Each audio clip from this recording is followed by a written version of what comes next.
We tend to talk a lot about million-dollar agents. Now it's million-dollar teams. Yes. Joining us are high-performing directors Daniel Battista, Paul and Gina Organtzidis, and David Dwyer. They're going to be interviewed today by M&M, which is going to be fantastic. In this session, they will unpack how to move from solo performer to true leader, the structures, the standards, the culture, the accountability that turn a group of individuals into a million-dollar machine. If you're building a team or thinking about it, this is the blueprint. Please welcome our million-dollar teams panel. Home.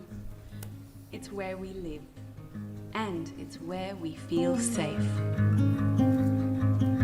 Home is where we connect and where we create memories.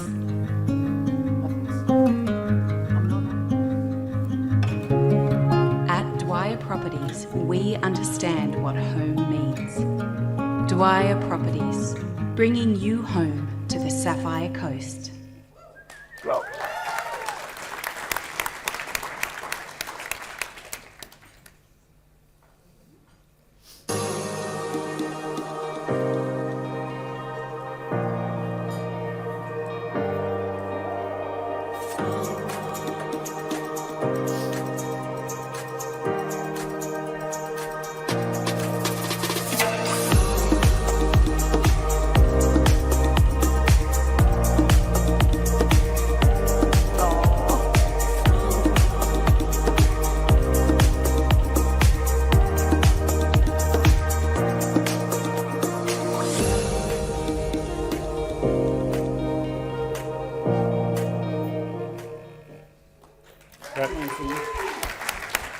Way to go.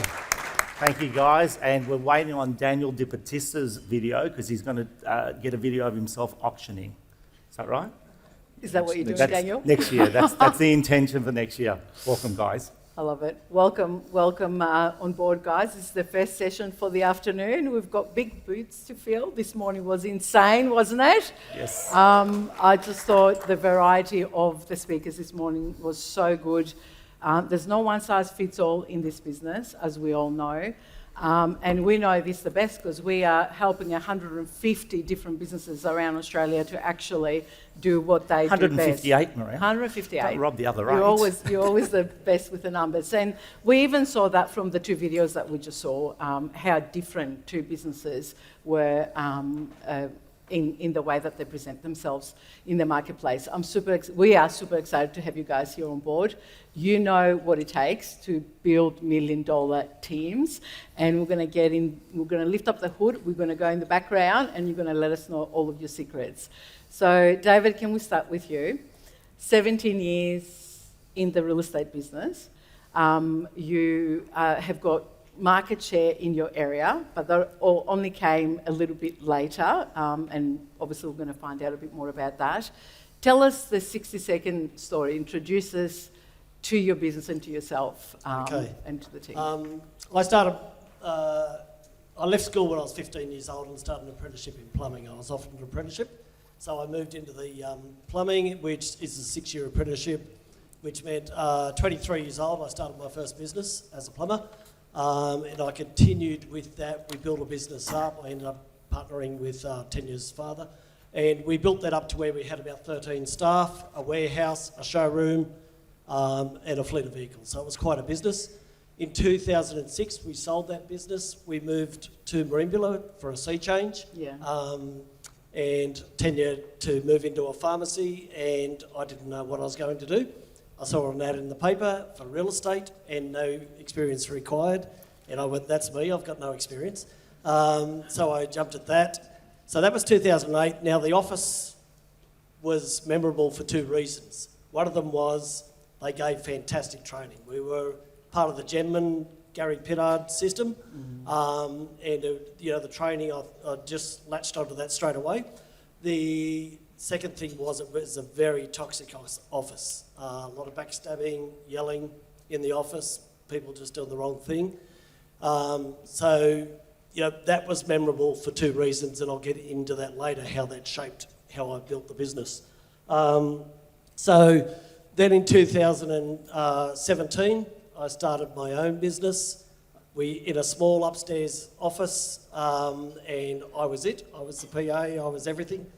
2018, things started to grow a little bit. Moved over to a new office, which is where we are today, and worked on that. And things started to grow. Then in 2022, we joined Agents Agency, and then that was another leap for us because it gave us a whole new feel about marketing and how to market and prospecting, which I'll go into later as well. Merimbula, far south coast, New South Wales. Merimbula has a population of 4,000 people. The surrounding district adds up to, within a 10-kilometre radius, is 11,000 people. There's 6,970 homes in the area. There's 320 sales per year. That works out, there's less than $6 million within a 10-kilometre radius of GCI to be made every year.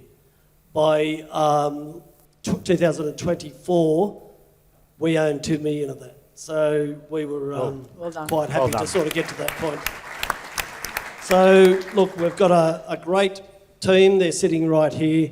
I love everyone in my team, and we work really hard. We don't mess around when we get to the office, but we have fun. You know, we really enjoy each other's company, and that's got us to where we are today. Amazing. Thank you, David. And I'm so happy that he knows his numbers. Do you think Yes, I'm a that proud makes you mentor, happy. I think. Is it true that you guys catch up every week? Every couple of weeks, yeah. Every couple of weeks. There you go.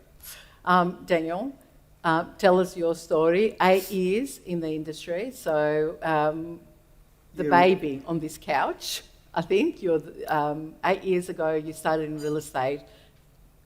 Tell us your story. I started in 2018 at one of the big franchise groups where my father was working. Was in an industry of, I think I was there for about 17 years. Totally different industry in international logistics and trade. Dad was burning out, needed a PA, couldn't hire a good PA. Said, you should come along and have a look. 6 months in, probably fell in love with it. It just sat well with us. We worked together well, and the industry was something that I enjoyed helping people. I didn't enjoy, I guess, the franchise and not the specific, setup, but just traditional real estate just wasn't sitting well. And I wanted to leave. We had COVID. COVID hit. Everyone started thinking things and brainstorming, and people were leaving and creating businesses, and we were sitting there selling houses online from the lounge room, so you didn't even have to go into the office. And long story short, we were a COVID baby. So we were born in October 2020. We opened the business. So it's been 5 years just past. Every year we've grown.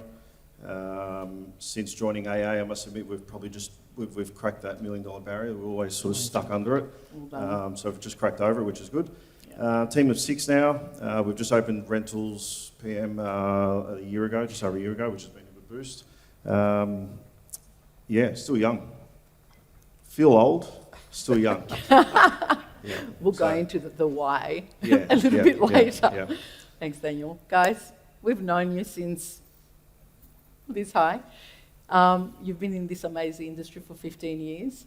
We could see from your video that culture and community is very much the heart of your business. Tell us your 60-second story. Hi everyone, I'm Gina and this is my husband Paul. We met 15 years ago. Paul was transitioning out of being a property manager into sales, and I had just finished high school and started my biomedical degree. Fast track 5 years, he built up a lot of momentum in his business. I'm so proud of you. And I finished my master's, and he asked me for some help. He said, I can't afford anyone just yet, but I'm getting really busy. Can you just help me out? So I'm open for inspections. And I was really hesitant because I wanted to focus on my career. Took 5 years to convince her. Oh, And then Look at the opens led to appraisals, led to listings, and we found ourselves sitting in front of a lovely odd couple, Rob and Margaret. I still remember them, and we presented them offers, and they were blown away. They were crying, we were hugging each other, and that's the moment I realised, oh my God, I love this industry, and I love how we can help people and change their lives. So then we thought, yep, let's go all in. He's my yin to my yang. We work really well together. We grew market share. We expanded with our team. In 2019, we were presented with the opportunity to open up our own business. So we went with P&G Real Estate to leverage, obviously, off our reputation. And now we're started in a small service office, and now we've outgrown that, and we're in a lovely 2-story office space with 20 superstars. That some of them are here today. And we've just signed the lease to our second office, which is really exciting. So really wanting that further growth for the team and for our culture. And we have 3 little babies, 3 boys. So Along the way. Panos, who's 5, Vasily, who's 3, and Leonidas, who's 1. So that's us. And I've got a question. Are you going for a girl? Absolutely. Yeah. Okay. Yeah, absolutely. Yeah. Did you see no hesitation? That's a woman that Absolutely. knows what she wants. And can I just say, statistically, Paul's business 2x the day that Gina walked into the business. He doubled his business straight away. That's no words of a lie. That's true. Yeah. Literally like jet fuel. As soon as Yep. Gina came on board, I love it. took us to another level. Yeah. It's true. She should have listened to me earlier. Awesome. That's right. Okay, round 1 of the questions. So over to you, David. David, you've run a business, you've worked in a toxic office, you've seen both ends of the culture spectrum. What were the driving lessons from that period that shaped the business and the culture you've built now?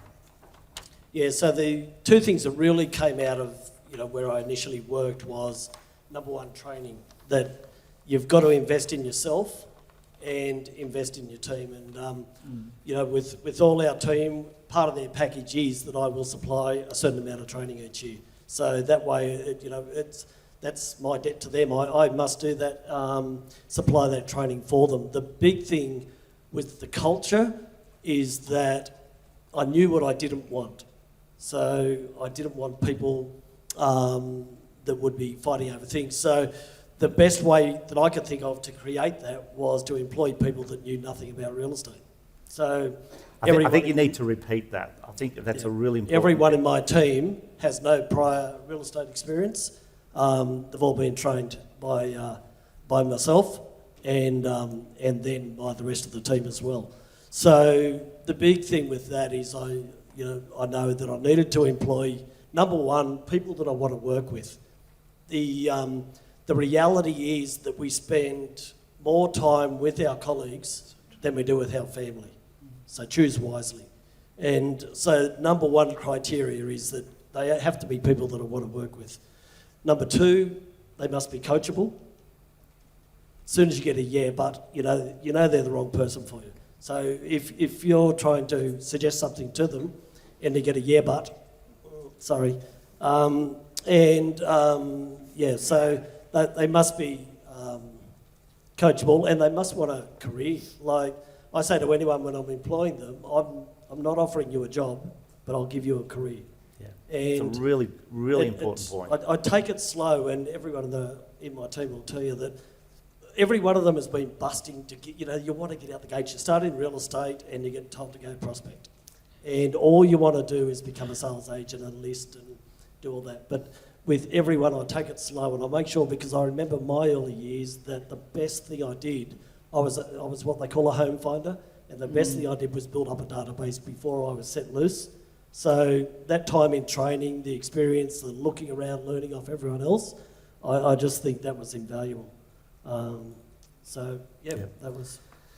And the hard truth about becoming a business owner, David, you've said one thing that you wish you knew before opening your office was how much time is swallowed by admin, compliance, operational weights. What's the uncomfortable truth that most high-performing agents underestimate when they step into business ownership? Because we know business ownership is not for everyone. It's the truth. Yeah. So you need to look at your DNA and say, is it for me or not? So over to you. Yeah, I think, we all think that because we're a high-performing agent, we're going to be a good business leader. And the first thing I remember was feeling swamped.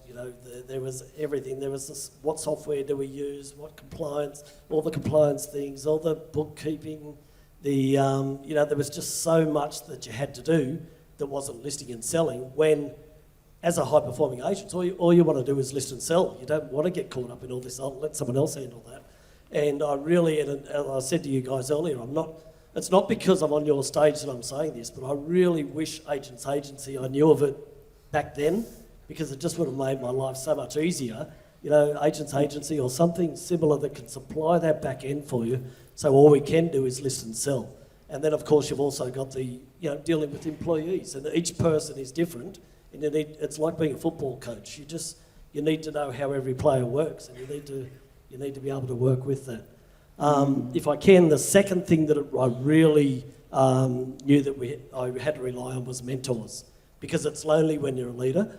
And so over my career, I've been lucky enough, I reached out people like yourselves, Tom Penos, Lee Woodward,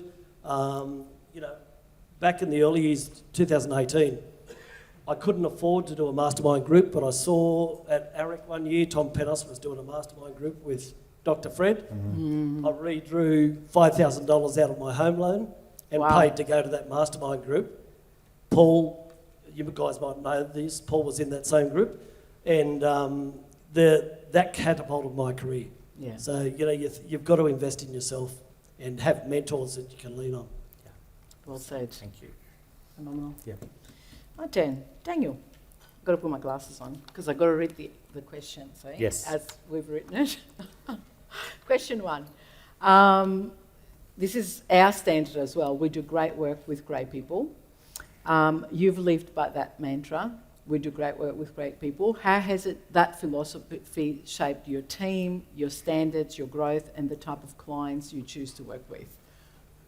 The last part is very important because I'm big on that as well. We heard Manos say that statement, I think it was about 2 years ago when we first met you here. Yeah. And it sort of resonated because we're in a busy market where there's a lot of agents and there's a lot of vendors, and you can get sucked into the wrong listings. So it's not just a matter of choosing who you want to work with, but we value our input. We work pretty bloody hard. We work long hours. There's a value to it, and when we're just shopped around or low comms, we're happy to walk away because we know the value. We do sometimes get caught back in when we do stand our ground based on that, because I think they see some clarity that, okay, well, these guys are clearly... but it has helped, just not... When we first started, I must admit, we took on as much as we could, but we started to learn that Commercial can reality, drag you isn't down. it? Yeah, when you first So start. we all have one vendor, even today, that will drag us down because they might not have...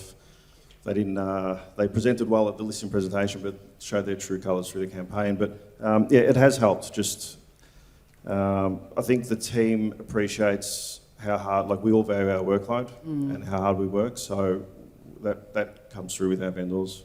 They appreciate it. It's not unreal. I mean, did you hear that? Like, can we just say that again? Because, we go into the lounge to present to people, but you just said, so when we're sitting there, if they present well, we'll take them on. But if they don't, and we feel that they're going, is that what you... Yeah, so the house is a house. It's a product. No, the person. But the yes. person that's in Yeah. there is who we're going to deal with for the next potential 4 to 6 weeks to 3 months. So Yeah. if we're getting bad vibes, we don't just put our price up and then say, oh, we'll do it for that. It's just not worth our headache. We'll walk away. Wow. And I've had, I think it was VJ recently, where he was having a bit of a headache with a client. Yep. Just let it go. Yeah. Just fire him.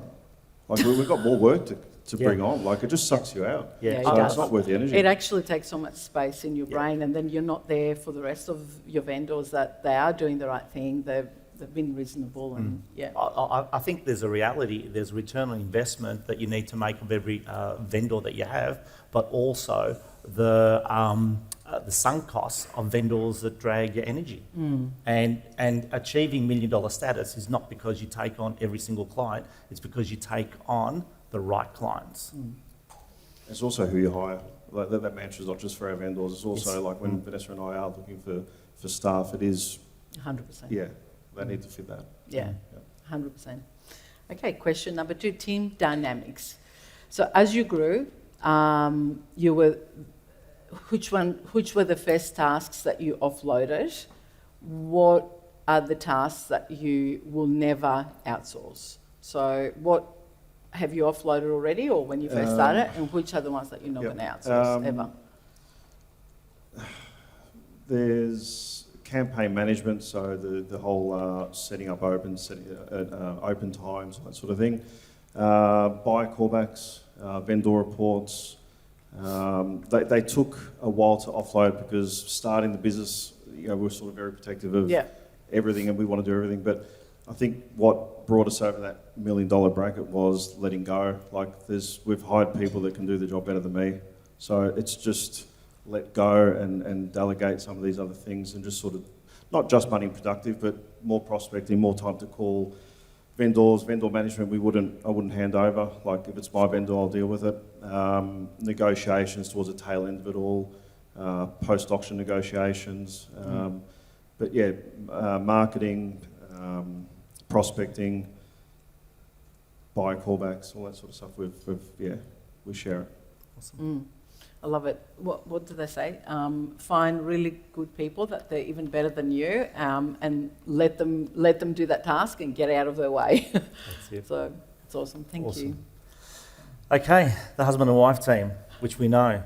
What has been the biggest advantage and the biggest challenge of building a real estate business as a married couple? You're speaking to some converted ones as well, but go for it. I think the biggest advantage for us was it allowed. Obviously, we met young when we were boyfriend and girlfriend. We did work hard to start the business up, and that sometimes required us to work 7 days a week. But we were together all the time. We did pretty much every hour together. So there wasn't the challenge of, where have you been? I haven't seen you. You're not at home. We were out doing letterbox drops together. We were out doing open for inspections together, putting boards out together. That's probably the biggest advantage. The other part, that sort of couples with another one. You know how sometimes you get so busy and you're like, oh, I wish I had another one of me? Like your partner, depending on their personality, I'm lucky. Don't know about you guys, no, I'm kidding. But your partner is probably the next best person to be the other version of you. So that's really powerful. Yeah, 100%. Well done. Okay, second question. Momentum from nothing. You literally started from scratch. No legacy brand, no head start. And I remember we were operating out of our Frankston office. You were working in Narre Warren. You've just left, obviously, property management, and you're working in the area, and there was no presence. And the digital footprint wasn't really available to everyone. So what were the early moves that created your momentum and separated you from everyone else in your area? The first years were really hard. I think I almost quit 3 times in the first 2 years. And when I say almost quit, it was conversations with me. I think I'm done. I started commission only because I didn't know any better. I think I was 21. Left property management.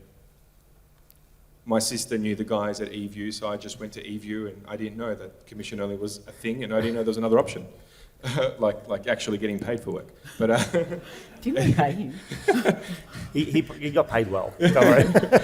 That's illegal. No. So it took me 6 months to find my first listing. Anyway, so yeah, the first couple of years were really, really hard, obviously, I'm sure, for everyone. So I had a patch 30 minutes away from our office of 1,188 homes, I remember. And then my goal was just to meet everyone and get to know everybody. So that was, we would personally, or actually... No. So I'm trying to make you look good, see? This is your moment, because you've worked really hard. Thanks, mate. Yes, give it up. So anyway, it was letterbox drops to every single house every single week. It was door knocking every single house. So I think I almost got to door knocking my whole patch twice. Saturday and Sunday opens. And anyway, so if I can give a lesson to anybody, my business started with don't let perfect get in the way of done. So my first listing actually came from a lady who called me because she picked up my letterbox drop and she said to me, just want to let you know, you've actually got 3 spelling errors on your drop. So if that drop was perfect, I may not have gotten that first listing. Wow. Yeah, so it started with that, and then, like Gina said, when she came on board, that husband and wife sort of energy just boosted it in the lounge room. It was, I guess it comes across a lot more trustworthy. And then it was all about making an impact to the community, getting your brand out there. It was a brand that no one knew, and eventually just making the brand so big that it became the obviously the attraction business in there. And that, do you want me to talk about events? Yeah, So definitely that- talk about your events. That probably That's your trademark. yeah. So that probably started And your socials. the small community events that we do. So I think the first one we ever did was an Easter egg hunt in my patch in the Central Park, and the first year we had 26 kids. I remember we didn't even have a jumping castle. So we're like, oh, that worked. We've got a couple of contacts. We'll do next year. So we did next year. The following one, we had a jumping castle. This time it was new and improved. We had something like 48 kids. And fast forward, we just did our 11th one. It just doubles and doubles every year. We had over 4,000 people at last year's Phenomenal. one. You're known for that now. So, That's your event. That's Your your own. trademark. I'd love to take a moment to talk about this event because it is anticipated with the locals. They Yeah. love it. Now, if we don't do it, there'll be backlash from the community, which is, But it takes months and months of organising from our amazing team. Special shout out to Stephanie too, because she works really hard. We do a great job together. We're talking about rides, 20,000 eggs ordered from China that the team pre-filled days and days leading up to the event. We now talk to other local groups in our community that have businesses that are tailored to younger kids that focus on their health and well-being. So we get Little Kickers on board. We get the local swim Beautiful. school on board. So Yeah. everyone's connected and working together towards this great community event. And now we say it's our way of giving back to the community that gives us so much. So we ask the locals for a charity group and we donate the proceeds. There's never any proceeds, but there's never any proceeds. But you know what I mean? When we Can you explain? That sounds bad. oh, okay. So I'm sure So- everyone I love understands. husband and So wife. this event can cost us, it costs anywhere between $30,000 to $35,000 to put it on. We work really hard to get some sponsors. So the sponsors normally cover about $10,000 to $12,000. Then we might make about $10,000 worth of ticket sales on the day. So we're still out of pocket. That's but, your one donation. listing- It's your donation That's to right. that Like one event. listing Yeah. will sale. Yeah. But after all those years, you're known now in your Yeah. community for that. And as you said before, like if you didn't do it, it would be No. like, yeah. Yeah. And that's huge. But we also nominate a charity in our area to say, good. all the proceeds, everything's going back to charity. And then we donate on top. And then we donate on top. So Yeah. it's all We about get it. giving back to the Yeah, community. 100%. But the effects are huge. Like the guys go into opens and appraisals and everyone talks about it, which is really exciting. Amazing. And I think it's important to understand, 11 years, guys, most people would have given up after the first year getting 24. Does that make sense? Like, you got to do it Consistency. over and over. And Zaylee said the same thing about her cinema night. Pick something and stick to it and Do it let well. time do its thing. Okay, last questions. 60 seconds from me to David. Actually, no. okay, That's, you can that's read you. it. No, that's you. It's okay. That's you. Husband, I wife. actually do want to ask this Stick to the question. script, Maria. I do want to ask this question because it involves your beautiful wife. So you've got 33% market share just since last year. Is that correct? Yeah. Yep. And you've and someone very special joined your team that could be part of it. I don't know. You can tell us about that. It took you a few years to break the top three. Now you obviously dominate the area. What was the real turning point? So there's 9 agencies in our area, 24 agents. It took several years, and it's just consistency that gets you into the top 3, Yeah. the marketing and everything, and it's just keeping it going. But then in 24, that's where we crossed and we went to number 1. And there was a few things that happened. The tenure factor, we call it, because Tanya joined the office, moved over tenure from pharmacy. And of course, she's someone who's trusted in the community. So as agents, we're trying to earn trust. As a local pharmacist, you've already got that trust. So that was a big factor where listings just came walking in the door. But it's also the growth of the rest of the team. You know, Hayden and Maddie joined together as an EBU. We brought Max in. Simon's really starting to kick goals. So the growth of everyone together. and the forming of the EBUs, and we got to 37%, and we've just gone back a little bit now to 33%, but I'd like to hold it above 30, which I think with the everyone's going to continue to grow, and we should just continue on from there. That's awesome. Beautiful. Awesome. Well said. Okay. Daniel, what have you done consistently for years that only started paying off recently? And what are you putting in place now for the next 5 years? What are the plans? Advertising and letterbox drops and all that sort of Magic 25s are a staple. Handwritten Christmas cards to every past sale, to every vendor, to Wow. pipeline. And the list gets bigger because there's more past sales. So that's something that we sort of, we're riding, we're thinking, where is this going? But we don't know. But they do, and they should turn into listings at some point. Settlement gifts for buyers of ours that didn't manage to buy one of our houses though. So we found out where they did buy. We can see the settlement date, we get the move-in date, and we either send them a settlement gift, and then we put them onto our reminders for our anniversary cards and anniversary texts with the $2 scratchy. It's all Okay. labour, they're not custom, they're handwritten cards, so it's labour intensive, but I think long term it's been paying off. Yeah, And we'll keep doing it. Yeah, tomorrow we'll be talking about the anniversary strategy, guys. It is absolutely invaluable, and it's cutting through all the digital noise that's out there at the moment. Okay. And we're doing some stuff to help with that, aren't we? Yes, pipeline. Okay. You two, you don't do things in halves. You've gone all in. You've invested in your business over and over again. Some huge milestones, obviously, your buildings, and now into a second building, the removalist track, that's your latest thing, which is phenomenal. How do you make those decisions as a couple? Walk us through your process. Paul's got the dream, I think, and then I just have to implement it, work out how to make it happen. Okay, the truth comes. The truck, for example.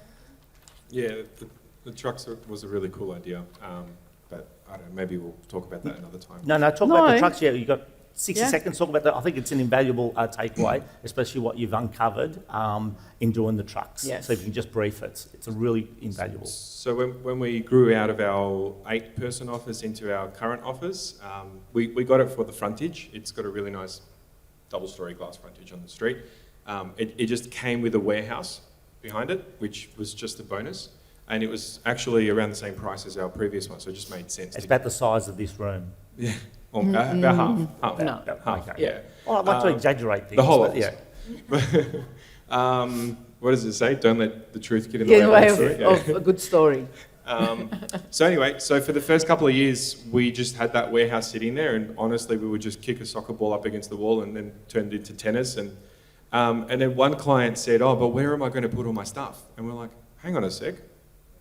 I think I might have a spot." So it started with one client and the second client, and then we're like, okay, we could probably make this a little bit more organised because it started being really messy. So we got shelving put in, industrial shelving, and then the next client would say, "Oh, but how am I going to get my stuff there?" And we're like, okay. So I called my accountant. I'm like, "How much is a truck?" So we bought a truck, and it's been so far so good. So basically, what it is, it's the biggest one you can buy with a drive with a normal license. It's now branded and wrapped in our colours, and our tagline, are they going to steal it? Our tagline is, "Our service will move you." Ooh. So now it's sort of, we actually haven't put... Yeah, so it's a moving billboard on the streets. We haven't actually put it out there on socials yet, and it gets booked. So long story short, it's just an added sort of service to go to our clients. How do we make your life easier? How do I make the selling journey a bit easier? Yeah. Yeah. Invaluable, guys. Reach out to Paul and to the team, to Daniel and to David for more insights because they are running phenomenal business. Big round of applause for them. Thank you, guys. Thank you very much. Guys, amazing. Thank you, everyone.